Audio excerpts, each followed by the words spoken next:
Hey guys, Rav here, and today I'm bringing you something different, a Rust guide. This is new to the channel, so if it's something you want to see more of, please let me know. And if you have anything in particular that you want me to cover, please let me know down in the comments. Without wasting any more time, let's get into the video. So, you've just picked up Rust, or maybe you're trying to get back into it, and you want to know how to survive. How to win those crucial PvP fights, how to get that fundamental first base down, how to thrive. Well, there's no one way to Rust. That's one of the great things about it. You decide how to play, but that doesn't mean there's not a lot of core principles that every player should take advantage of. One of the best things about Rust is that everyone starts equal, with nothing more than a rock and a makeshift torch. Depending on whether or not you've played the server before, you may already have existing blueprints, which if you're unfamiliar with is the knowledge to craft certain items. If not, don't worry, the process of gathering blueprints is what drives every Rust player forward. But we'll touch on that later. For now, we must focus on your imminent survival. You have nothing but your rock to defend yourself, nothing to eat and nothing to drink. The biggest tip I can recommend to every player in this situation is to move off the beach. Do not be that guy farming a tree for a spear on the beach. The spear is going to be little use apart from deterring other nakeds, which won't be a threat if you move away from the beach. Those little legs are your best form of defense at the moment, so get running. Making sure to collect every pickup in your path. These are the following pickups for wood, stone, sulfur and metal, and will yield 50 of their respective resource.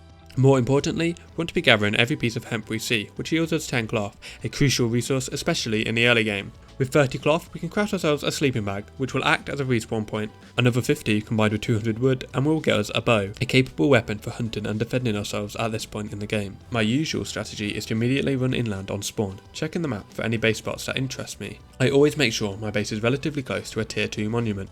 My personal favourites are either sewer or airfield. On your way to your ideal location, collect as much cloth as you can, place some bags around the area in case you die. When playing with friends, which I highly recommend as strength in numbers can be crucial in Rust, it is important to understand the inner workings of a sleeping bag. This is a respawn point, which, when used, will take another 5 minutes before it can be used again. A bed can be made which reduces these times, but these are only really appropriate for bases. Once a sleeping bag is placed, it will also start the delay, meaning it will take another 5 minutes before a player can spawn on the bag. You should remember that this delay is fixed to the bag and not the player. This is very useful for when playing in groups. For example, if I have a friend and we want to meet up, I can craft him a bag and place it. This will mean my friend can then spawn on that bag 5 minutes after. However, a much faster way of doing this is to place a bag for me to keep for myself and then give my friend my pre-existing bag. As long as this bag was placed more than 5 minutes ago and hasn't been recently used, this will allow them to instantly spawn. Only then should you consider farming resources for a base. There's no point farming before you have to make the risky run. Establishing a base early will allow you to stop the majority of your progression, limiting the damage done if you die. If you happen to be playing on a relatively old wipe, consider taking over the ruins of a pre-existing base, or at least salvaging whatever you can. A hammer combined with tool cupboard access will allow you to pick up anything from storage boxes to workbenches. Workbenches are crucial for progression in Rust, with most items requiring certain workbenches to craft. There are 3 tiers in Rust, and if you are able to get your hand on a tier 2 or 3 from a previous raided base, you're already off for a great start. If you aren't so lucky, you can craft workbenches using scrap.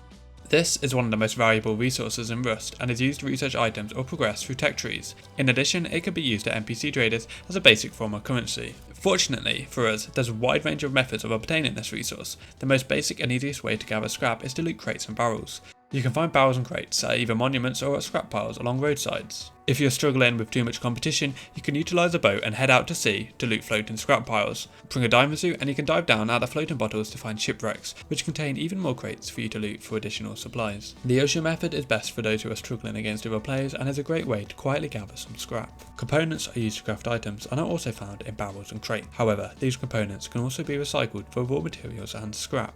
Recyclers are found at safe zones and monuments. One thing to consider when recycling is the yield of an item. You can recycle pretty much any item, which yields about 50% of its crafting recipe. And when recycling certain items, you get both raw materials and components. For example, a sewing kit will give 2 rope and 10 cloth. However, because of how the math works, if you were to recycle a stack of 2 sewing kits, you'd only get 3 rope and 20 cloth. This happens with a couple other items, so if in doubt, make sure to recycle them one at a time. It will take a little longer, but you'll receive significantly more resources. Alternatively, you can gather scrap from killing scientists or selling specific items and resources at the bandit camp. If you're feeling lucky, you can even gamble some of this scrap in a casino at the bandit camp. This is where the grind of Rust begins. Using your base for operations, you must venture out, explore monuments and gather scrap, components and items. Remember, in Rust, many monuments require keycards to access the best areas. The lowest tier card is a green card, found at the smallest monuments, most notably the lighthouse, supermarket, gas station and abandoned cabins, or if you're struggling to find it here, there's a chance scientists will drop them when killed. These green cards can be used to open green doors. It is important to note that depending on a monument, you may need to provide a fuse or complete a puzzle to provide electricity to the door before it can be opened. A green door will often contain crates and a blue keycard behind it. The blue card, much like the green card, can be used to access blue doors, which in turn provides a red card. This red card is used to access some of the best loot spots in the game. If you find a particular item you want on your adventure, perhaps you found it in a crate or got it off another player, you can use scrap within a research table to directly learn that item, allowing you to craft it at workbenches. Alternatively, you can use a scrap in the workbench to progress through tech trees. Each workbench has their own unique tech tree relevant to the items you can craft at it. You should repeat this process until you have the items you want.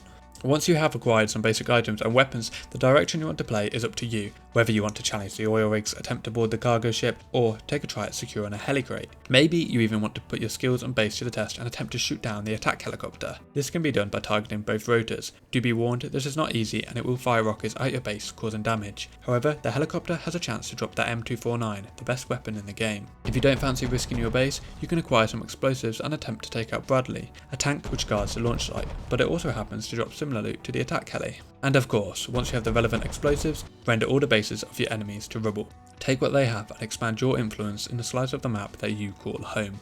This is Rust and you have to be brutal if you want to thrive. Remember though, success creates enemies and brings attention. You must either be prepared to put in the work to build strong defences for your base or play smart. There are thousands of great base building tutorials already on YouTube if you're struggling to come up with your own designs. If you don't fancy grinding for a big base, you can always attempt a more strategic approach. Moving your valuables to an alternative base or burying them can be a great strategy. I've even seen people hide their best resources in their external tool cupboards, very clever. However, some wipes you will just get raided, you will lose everything, but you'll get your turn one day. That's just the Rust experience. One group must lose for another to win. And honestly, that is what makes it such a great game. You don't know how your wipe's going to go, the people you'll meet and the challenges you'll face. Nothing is more intense than that online raid, and nothing feels better than getting revenge on that group that has been bullying you all wipe. I kept this guide very short and basic, I just wanted to cover the fundamentals of playing Rust. There are of course a near endless amount of ways to play the game and a lot of ways to put your own spin on this style. Experienced players can skip steps, can worry less about building that initial base and attempt events such as oil rig with basic supplies. If you're good enough, you can even do it with just a bow.